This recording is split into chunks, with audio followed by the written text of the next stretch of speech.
Hello and welcome back to Math 241. We're still talking about functions from section 1.1.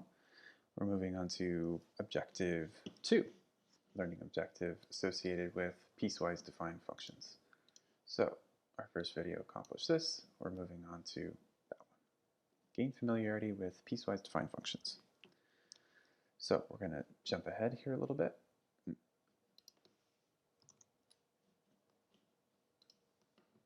we are. So, also a topic you may have been exposed to in Math 111. Piecewise-defined functions are still a function. They have to meet all the same criteria as a regular old function, except they've got something new going on, and that is that instead of a single formula that defines them, there could be more than one. So they're piecewise defined in the sense that they might be defined on one portion of the domain one way, another portion a different way, and there are lots of mathematical examples we could throw out here, but I wanted to give one where we actually see some context here in just a minute. So here's just a quick one to lay the groundwork. This introduces us to the bracket notation. So you can see the little curly brackets here. These are frequently used with piecewise defined functions to separate the two portions that are, quote, in charge, if you will. So we might see f of t equals t cubed all by itself. That would be a perfectly good definition for a function. This claims that the t cubed is only the part of the function that gets to process stuff when the value of t, so our input, is between -1 and 1. In this case, inclusive, so it could be equal to -1 or +1. So you might think about this as, if we're using another factory example, we have a conveyor belt that splits off in two different directions. So we have two different machines that might tackle this depending on what type of input is there. So if the input falls into one category, it gets funneled into one machine. If it falls into another category, it gets funneled into the second machine. So in this case, the way we differentiate is that if it's a number between -1 and 1, t cubed is going to be the expression that takes over. If it's a value that's greater than 1, then this other expression, 3 minus t, is how the output gets computed. So here are our two different machines, t cubed and 3 minus t, as a part of this one big function process. So to trying out a few values, just to see how this function works in example. So if 0 was our input, so f of 0, usually we would just have to plug this in somewhere.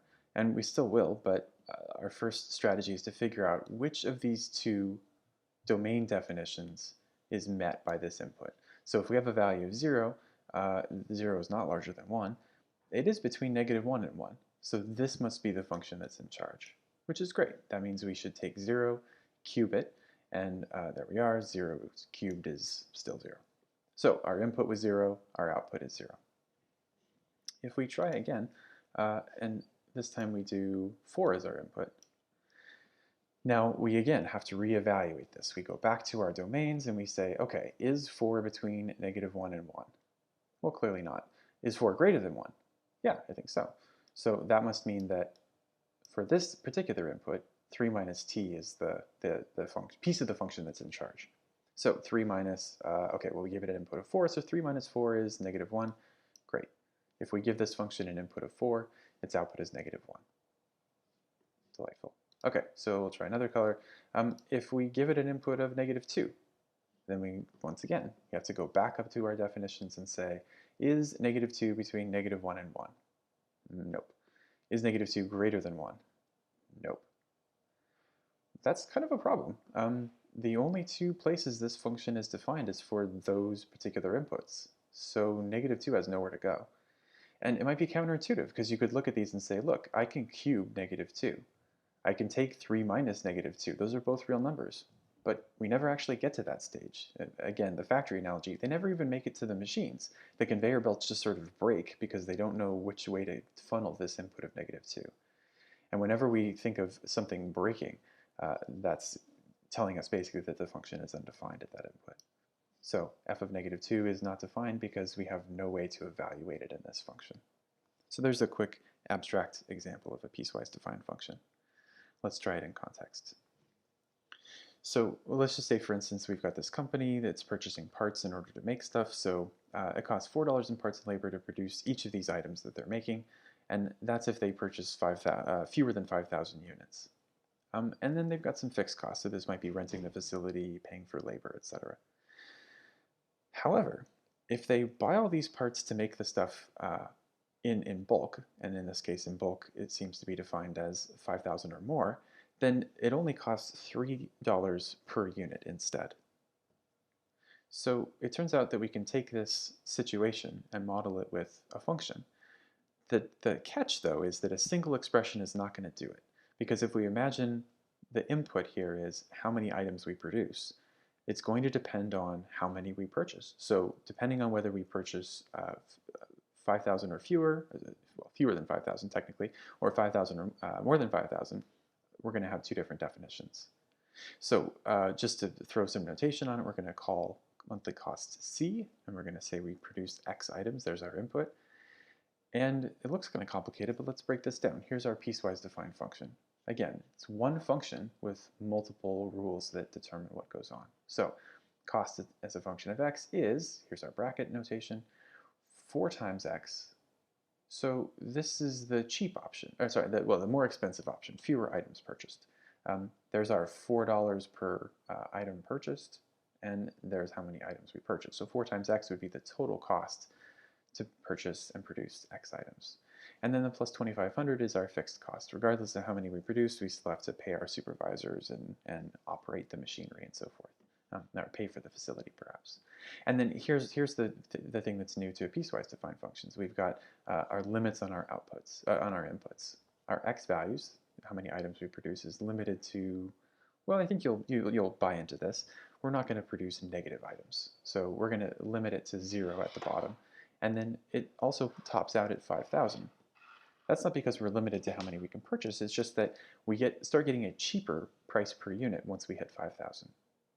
So our first definition is between 0 and 5,000, and then here's our next one. If we purchase parts for enough for 5,000 items, we're going to get this rate.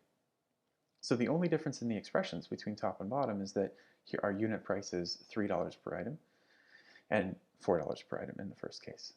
So here's our buying in bulk option. $3 times however many items we produce, plus our fixed costs, as long as we're buying at least 5,000 items. So the actual question here, we could have made a question out of make a function, but the real question is, at what production level is monthly cost? Exactly 25,000.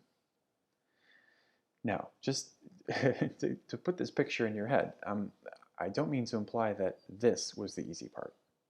This is definitely the hardest part of this problem, almost no matter what the following question was.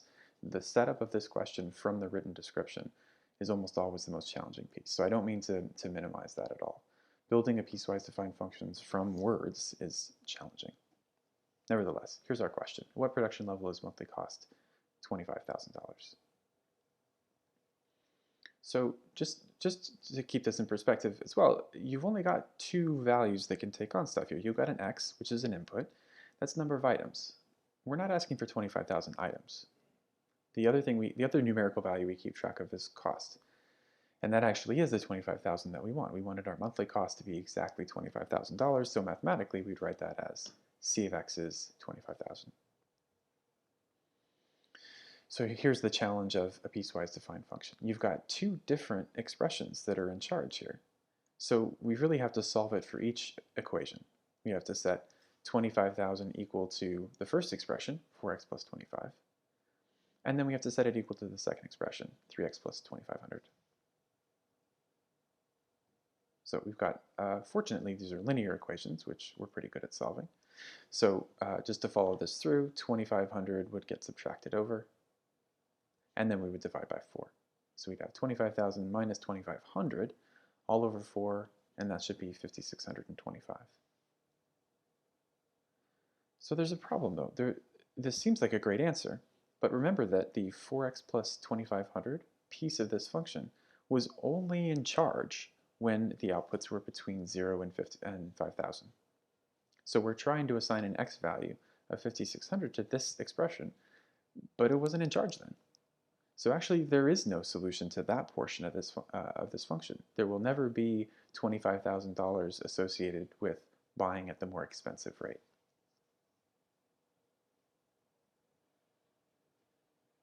So we have a second equation to solve. Hopefully there's something exciting here.